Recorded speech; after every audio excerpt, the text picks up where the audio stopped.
டே 3யோட cooking video பார்க்கலாமா? Lunch preparation.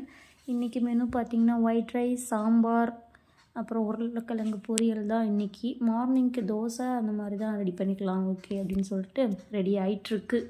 எனக்கு எப்படின்னா, நான் முந்தா நாளே ப்ரிப்பேர் பண்ணி வச்சிடணும். இன்றைக்கி நாளைக்கு இதுதான் சமைக்கணும்னா ஓகே அந்த மாதிரி இருக்கணும். யாருக்கெல்லாம் அந்த மாதிரி பண்ணி வச்சு ஃப்ரீயாக இருக்கும்? ஏன்னா மார்னிங் எழுந்துச்சி ரொம்ப டென்ஷன் ஆக தேவையில்ல.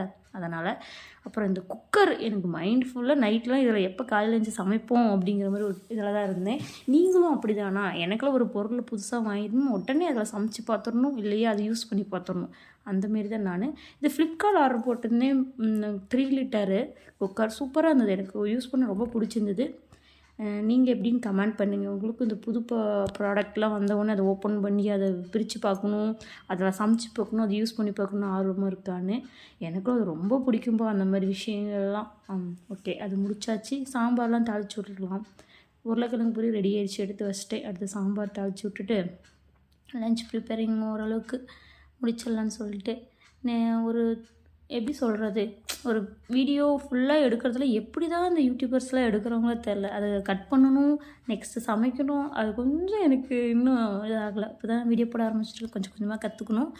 நெக்ஸ்ட்டு பார்த்திங்கன்னா, அந்த பருப்பு கடையிறது நம்மளுக்கு கொஞ்சம் வராத ஒரு விஷயந்தான். இந்த மேஷர் வச்சுட்டு வருவேன், என் பருப்பு உடம்புல பருப்பு அப்படி இப்படியே இருக்க மாதிரி எனக்கு ஒரு ஃபீல் ஆகும். பிரேக்ஃபாஸ்ட்டுக்கு எக் தோசை தான் வேணும்னு சொல்லிட்டாரு. சரி ஓகே, எக்கு ஊற்றிடலான்னு. இந்த தோசை பார்த்திங்கன்னா ஆரி மாவு தோசை, ஆரியம் தோசை சொல்லுவாங்க. நைட்டே ஸ்டோக் பண்ணி ஊற போட்டு அரைச்சி வச்சுருவேன். மார்னிங் புளிச்சிரும், தோசை நல்லாயிருக்கும், டேஸ்ட் நல்லாயிருக்கும். நெக்ஸ்ட்டு லஞ்ச் பேக் ப்ரிப்பேர் பண்ணிடலான்னு சொல்லிட்டு சாப்பாடு, உருளைக்கிழங்கு பொரியல், சாம்பார் நம்மளுடைய மெனு தான். எடுத்து பேக் பண்ணிட்டோம்னா ஒரு வேலை முடிஞ்சிடும். நம்ம அவரை கிளப்பி வர வரைக்கும் எந்த வேலையுமே நடக்காது, சமையல் வேலை மட்டும்தான் நடக்கும். ஒரு வேலையை பேக் பண்ணியாச்சு, அவருக்கு கொடுத்து விட்டதுக்கப்புறம் தான் ஃப்ரீ ஆவேன். அவருக்கு கொடுத்தாச்சு, அவரும் கிளம்பி